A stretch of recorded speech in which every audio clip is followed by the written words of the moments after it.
Hey everyone, what is up? Welcome back to a brand new video here on the channel. My name is Edward Jude, and this is week 7 of my journey to 50k a month at 18 years old. This week was very interesting. So this is week 7, but it's been 2 weeks since I uploaded the week 5 video. So it's basically like a week 6 plus 7 video because I'm on this trip here to the United Arab Emirates. I'm currently in Sharjah, which is like on the outskirts of Dubai basically. So I'm not really in Dubai, but I am like right next to Dubai. I'm in Sharjah right now, and I'm on this 1 month trip. I'm gonna be here for maybe 2 more weeks. It's a 1 month trip, so yeah, it's been 2 weeks because of my busy schedule and all that. I haven't been able to film week 6, but this is basically a week 6 plus 7. And like I mentioned earlier, this week was very interesting, and it was really great because I made my first sale, guys. I made my first sale with organic dropshipping. Not only did I make my first sale, but I also discovered this side hustle that's not only making me money passively, not passively, I still have to put in effort, but it's making me consistent and predictable income on the side, profit, while also still potentially allowing me to build up on it and potentially start a business. So I'm going to be sharing my business idea that I have with that side hustle as well. But first of all, let's go over my main business model, which I'm embarking on right now, which is organic dropshipping. So I won't put any screen. I'm not screen sharing. I'll just talk. But I think it was like a week ago, I posted a video, and that video got 150,000 views. And surprisingly, it was actually the first video I uploaded since I came to Sharjah. And I posted that video. It got 150,000 views. And then I posted another one, 15,000, 8,000, 4,000. And then another video I posted got 660,000 views, guys. 660,000 views. When I got 150,000 views on that first video, I was excited because I thought I finally went viral. I thought, wow, 100k views plus. This is where I start going from beginner territory into kind of more intermediate territory when it comes to organic dropshipping. And I was happy.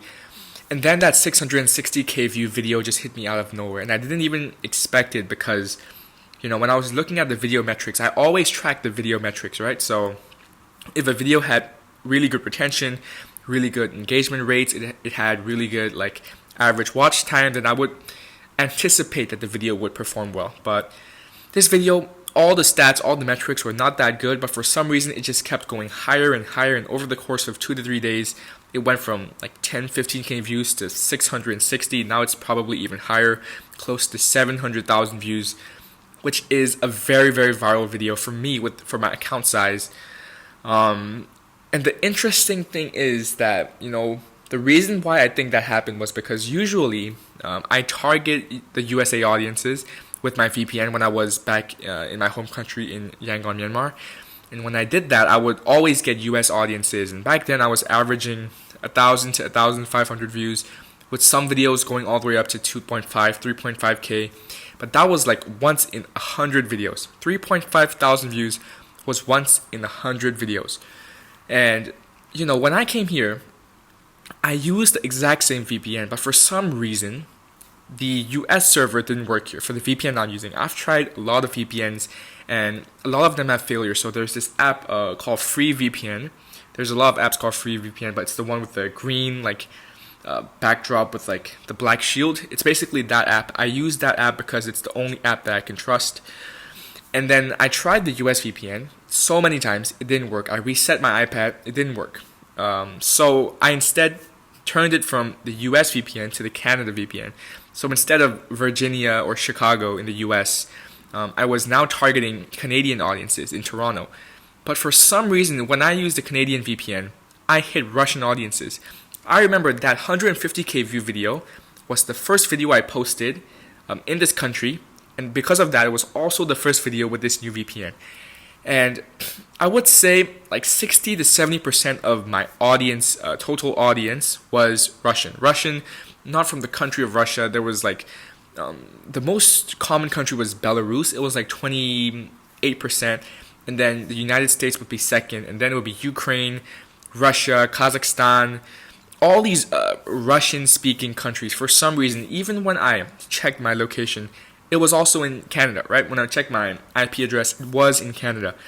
But for some reason, no matter where I was, whatever video I posted, it would always get 60 to 70+% Russian audiences, and then some US and some other countries here and there, like some Canada, some Myanmar, Asia, things like that. But the majority of the audience was Russian. So what I did was, I have text hooks in my videos, and the text hook that worked the best for me was this text hook called "What is Aura?" And I would basically review my product, what is Aura, then I would slowly, with the beat drop, demonstrate how my glasses had aura, basically how it was cool. And then on the 150k view video, there were so many comments. I would say 1,500, 2,000 comments, and all these comments were Russian. I would say out of those 1,500 comments, 1,450 were Russian. So what I did was, I looked at the comments, right? I copied it all, I put it into ChatGPT, and I asked ChatGPT, what are these people saying? What do these people find interesting about the video? Why are they all commenting so much? It was like a 10-15% plus comment rate, which is higher than usual, much higher than usual. And they were talking about how the glasses are for old people. They were talking about how the glasses were for welding. At least that's how I understood it. I'm not a welder. I've never worked in the construction space, and I'm not too familiar with it. But I suppose they were talking about how, when you're welding, because there's like a bright light, the adjustable lens and darkening helps you succumb to that light or something like that. I'm not really sure what they mean. But what I did was, a couple videos after, I was analyzing my stats, and then I saw that a majority of the people watching my video were Russian. So I was like, instead of basing my content around the English language, why don't I try and make 2, 3, 4, maybe even 5 videos of Russian language content? So instead of saying, what is Aura, I would throw it into ChatGPT, translate this, and I would put the whole video in Russian, the caption in Russian, the text hook in Russian, everything about the video, even the hashtags in Russian. I would make it such like a Russian video that it would almost be indistinguishable. Like, they would not be able to tell that it was not a Russian video. So I did that, and I think it was the second Russian video I actually posted. That video was the 660k view video, and that was all Russian audiences. So yeah, for some reason, Russian audiences just resonated with my content a lot more. The watch time was crazy, guys. The 150k view video had a watch time of like 98%. The watch time was increasing as the views increased. Usually, a video has good watch time, and then as more people watch it, the watch time and stats and the metrics decrease until it gets to a point where TikTok says, okay, people are no longer interested. The algorithm is tired of this content, so we're not going to push it out anymore. But for some reason, with Russian audiences just have like incredible attention spans. Like, every 100k views I got on that 660k view video, the retention rate just increased. So it started off at like 95%, which is crazy. Just imagine 100,000 people watch your video, and on average they watched 95% of it.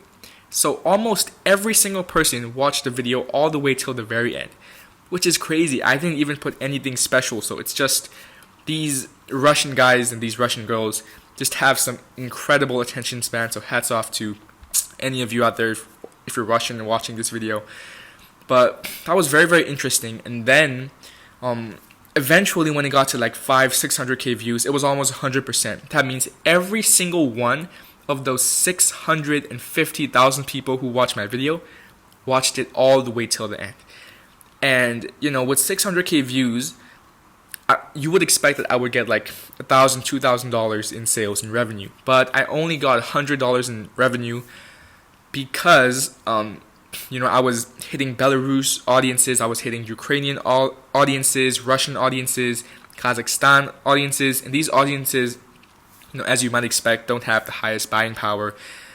So I did convert from one person from Germany, one person from Staten Island, New York, and one person from deep in Ukraine, in Kyiv. So I'm not sure how the situation is over there, but I looked online, he literally ordered the product from a live war zone, but maybe he needs that for something, so I just, AliExpress ships the item, so I just shipped it to him. So $101.48 or 47 something dollars in revenue with a 40 to 50% profit margin. So I made, after payment processing and all those fees just take home straight into my bank account, I made a total of $42 from these 3 sales. The first sale, I really lowered my price because I just wanted proof of concept, so I set the price at $25.99, and sourcing cost me actually like 21 bucks. So I basically made no profit from that. And then after that first sale, after I got proof of concept, I increased the price to $35.99, which is basically 36 bucks. So that would leave me with like a 14, 15, almost like a 40 to 50% profit margin with every single sale. And that really carried me. So I got a total of, I think, yeah, like I said, 41, 42 bucks in profit after payment processing and all the fees and everything. So that's my first thing. But, the other day, I was actually looking at this Iman Gadzhi's new challenge, where he's basically doing a 5-day live challenge where he's teaching people with this new platform WAP, which he made a very, very big investment into. He was basically talking about how, to sell digital products and how this is like discovering dropshipping back in 2016, 2018, whatever. So I looked into his platform, right? For some reason, I just had this urge to download WAP because he said in the WhatsApp group that instead of hosting this live challenge on Zoom or another platform, he would instead be hosting it on WAP, new platform that he invested in, which is very, very justifiable. So I downloaded WAP, or at least I went on the website, and as I was scrolling on there, I went to the Discover page, and I found something called clipping. Now, a lot of you out there might be familiar with the idea of clipping, but I never knew, and a lot of you probably might not have known, that clipping was so accessible. Clipping is basically where you have these creators. Iman Gadzhi does this himself. Iman Gadzhi, Samuel, Anuha brothers. We have Luke Belmar, Andrew Tate. Now, all these people, they basically have these long form videos of them, this raw footage of them. And, like Mark Cuban said, attention is the new currency, and those who can capture it in this new era will win, and those who fail to do so will lose. So, information and attention is the new gold. It's the new currency. And because of that, all these people are paying money to have short form content of them distributed. So if you scroll on TikTok, Instagram, YouTube Shorts, you'll definitely have seen videos of like Iman Gadzhi, some motivational videos of him. You'll definitely have seen like Luke Belmar, Andrew Tate, Samuel Anuha. We know these people, we know they exist, and they are as famous and popular and well known as they are because of clippers. Clippers are people who get paid in order to distribute content. So they take these long form videos, and then they take this raw content, they clip it up, they edit videos, and then they post these videos on many different platforms, on many different accounts. And when you do that at scale, you basically get like hundreds, if not even billions of views if you're able to spend enough money. And on WAP, there's basically this function called content rewards. And the way it works is,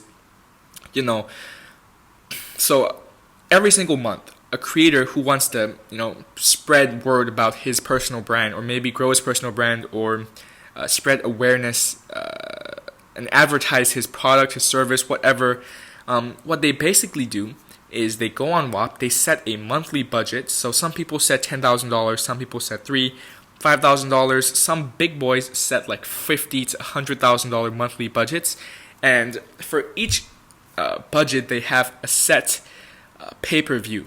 Pay-per-view meaning, usually the industry average, as I've seen, is $1 per 1,000 views.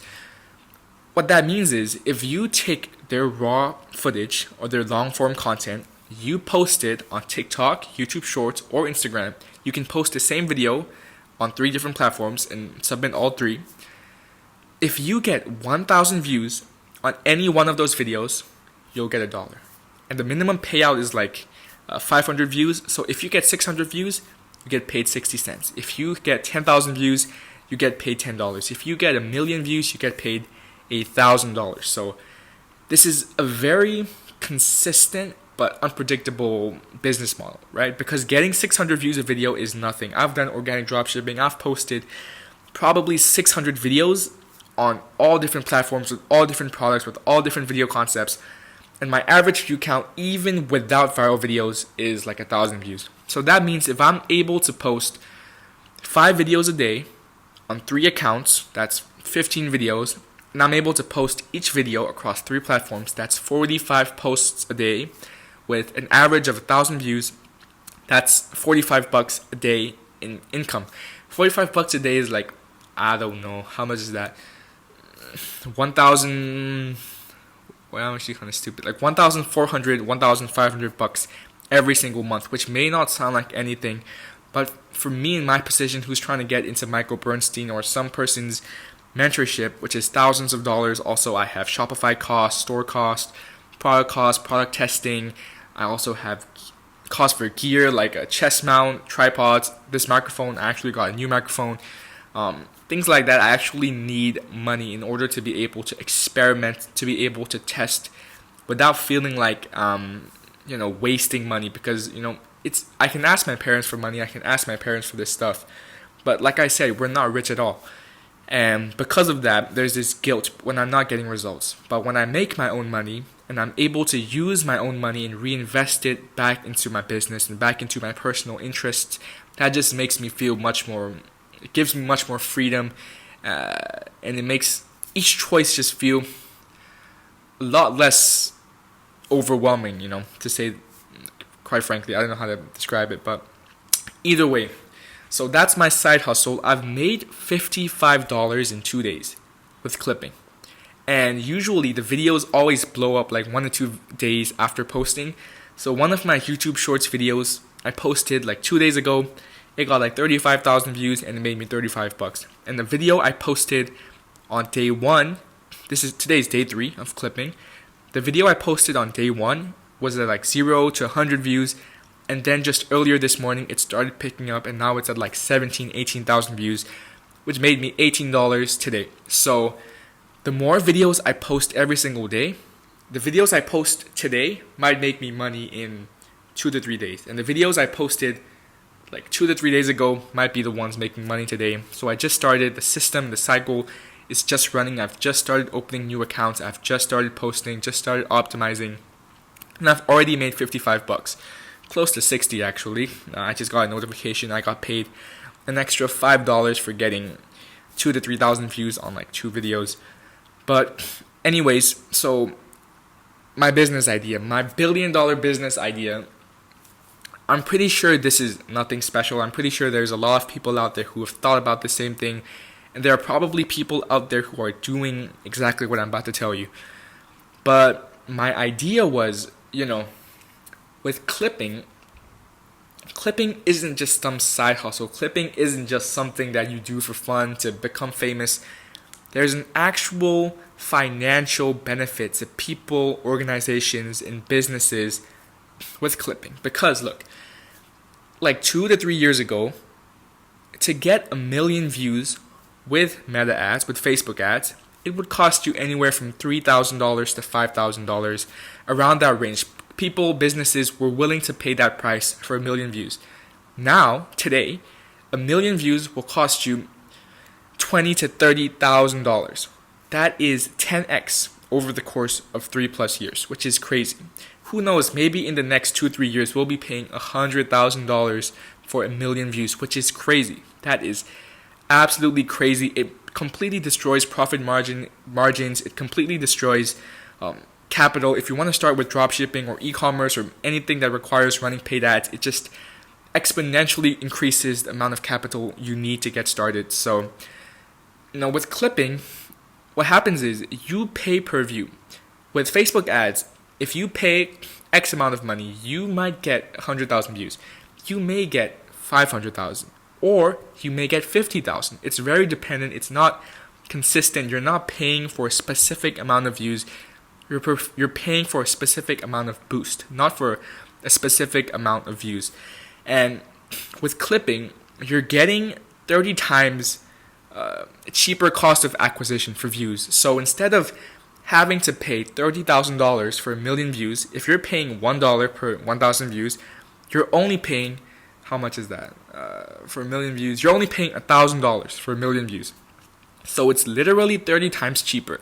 And yes, with Facebook ads, you have things like targeting, you can do all these campaigns, you can test creatives, but with clipping, you're literally getting a 30 times discount on the cost of views, which is really good for personal brands if you're trying to grow one. It's also really, really good for businesses. And that's why these creators like Iman Gadzhi, Samuel Onuha, Andrew Tate, you're not going to see them on Meta ads running ads like, hey, this is me, this is me. They're all doing clipping. There's a reason why. And, it's a supply and demand business. It's not like something where you have a lot of demand and it's hard to supply. Because, look, all you need to clip is a bank account. That's all you need. A bank account and Stripe. If all you need to do, and all I did, I started earning money from the very first day. Like, I made $20, $30 flat on the first day just posting 5 videos. And $30 a day might not be a lot, but for someone like me who comes from a third world country, if you're from Southeast Asia, maybe even Africa, if you're from Philippines, Malaysia, Indonesia, Myanmar, Thailand, like with inflation and with the dollar exchange rates, $30 a day is absolutely crazy money. For me, $30 a day is like way above middle class in my country. I'm literally earning above middle class in my country just clipping clips for like 3-4 hours a day, which is crazy for me. And so there's a lot of people from third world countries. There's a lot of people who have time but are not able to utilize that time to make money, who just want to work, who are so ready. They have infinite amount of time. Maybe they're students just trying to earn some side income. Maybe they're trying to buy this gift card or some skin in a game, and they just want to work, right? So there's a lot of supply and there's a lot of demand because every single business wants attention.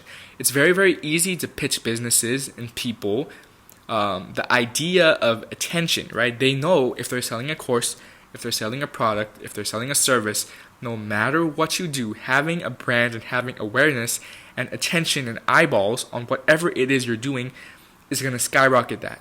And if you're able to effectively pitch to your client or your soon-to-be client that instead of spending $30,000 on Facebook ads, you can get 30 times the amount of views with that money, even though it may not be the exact audience you want, that's crazy, right? Because there's a lot of creators out there on WAP who are putting up campaigns, putting tens of thousands of dollars every single month, and they're not doing this for no reason. They're doing this because they understand there is demand for this. They understand how effective this can be to skyrocket whatever they're doing. So maybe they're selling a course, maybe they're selling a product, a service, whatever it is, the attention and views will skyrocket whatever they're doing. So the problem right now is with this whole clipping thing is there's not enough awareness.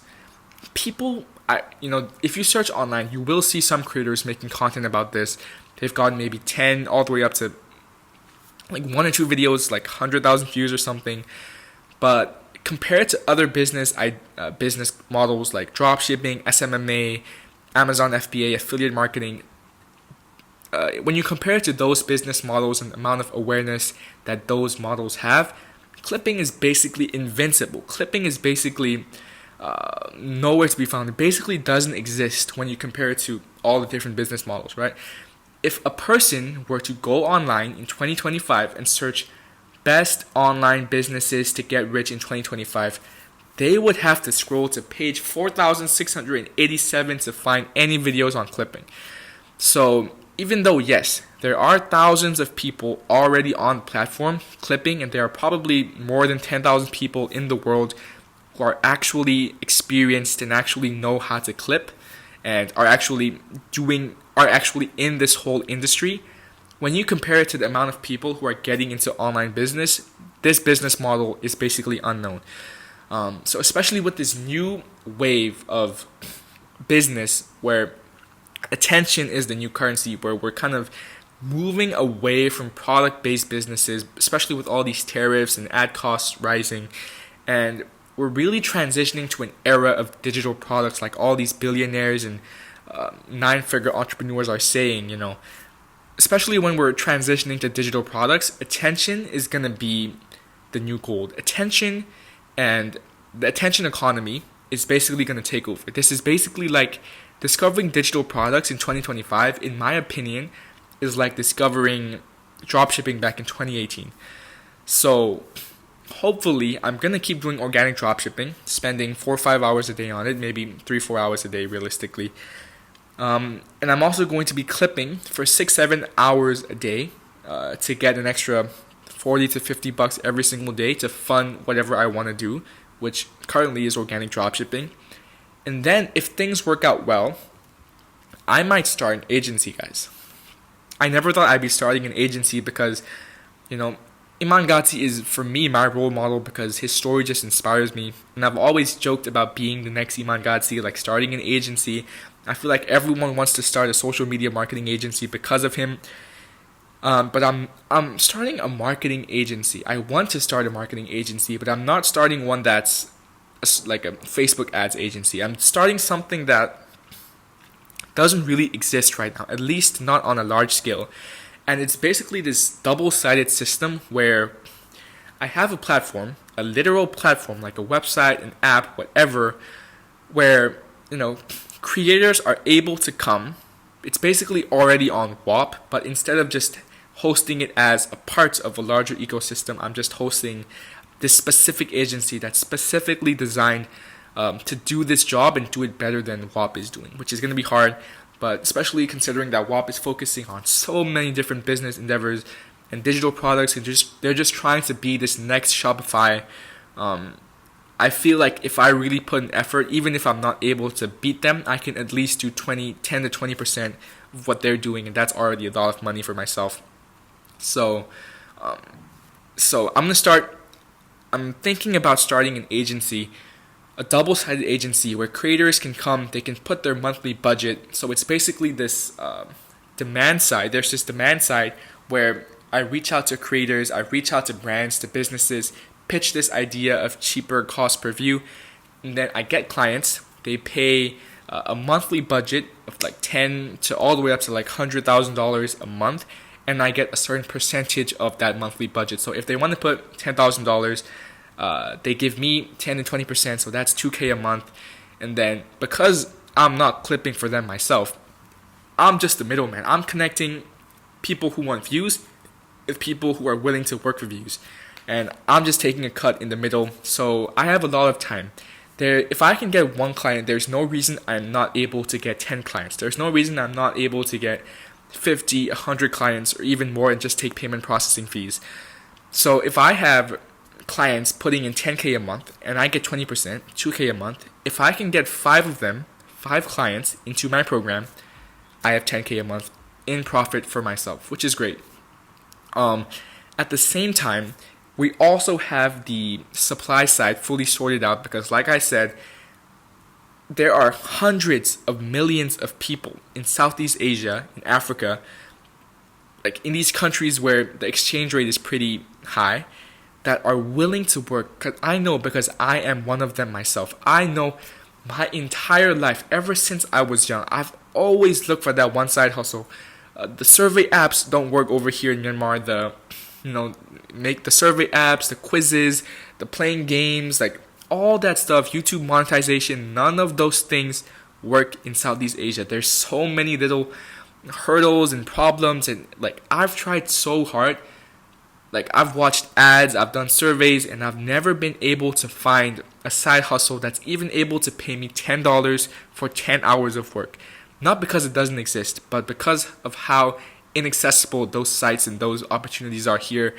And also, it's hard to get a job. You can't just go and work in McDonald's because that's not how things work here in countries like this, especially at least where I'm from. I don't know about you guys, but I feel like that's a general trend in Southeast Asia, or at least third world countries. So there's hundreds, tens of, if not hundreds of millions of people who are willing to work.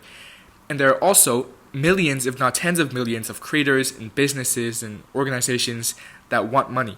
So if I'm able to spread awareness and tell these brands and businesses, hey, this exists, you can do this. And I tell the supply side, hey, this exists, you can spend money, you can find money. They want to spend money, they're eager to spend money, and these people are eager to pay, to get paid for working.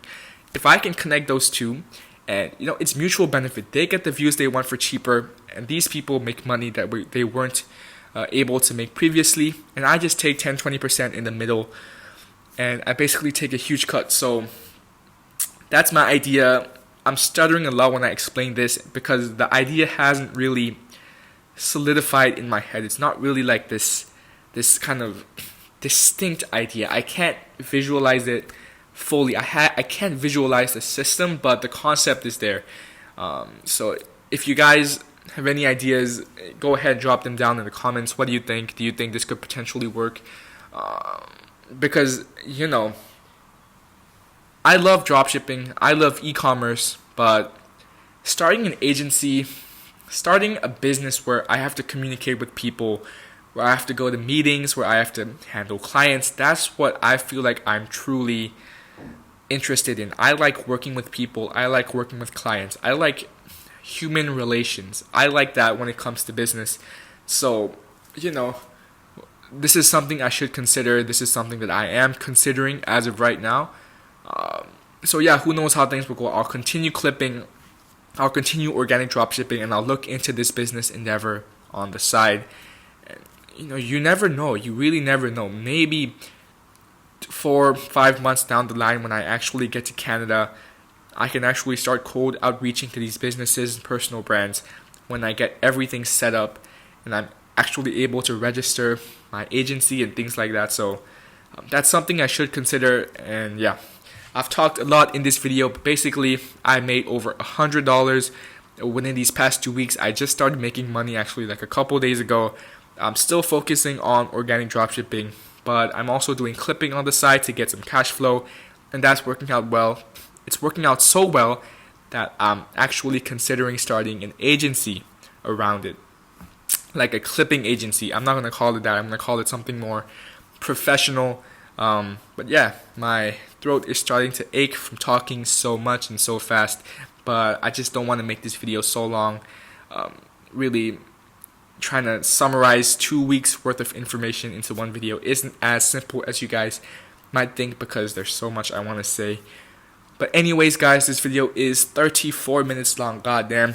But I hope you guys enjoyed it. If you guys have any opinions or things you want to say, go ahead, drop them down in the comment section down below. If you're interested in content around business, self-improvement, mindset, entrepreneurship, online businesses, e-commerce, whatever the general scheme of things, go ahead, consider dropping a follow if you wish.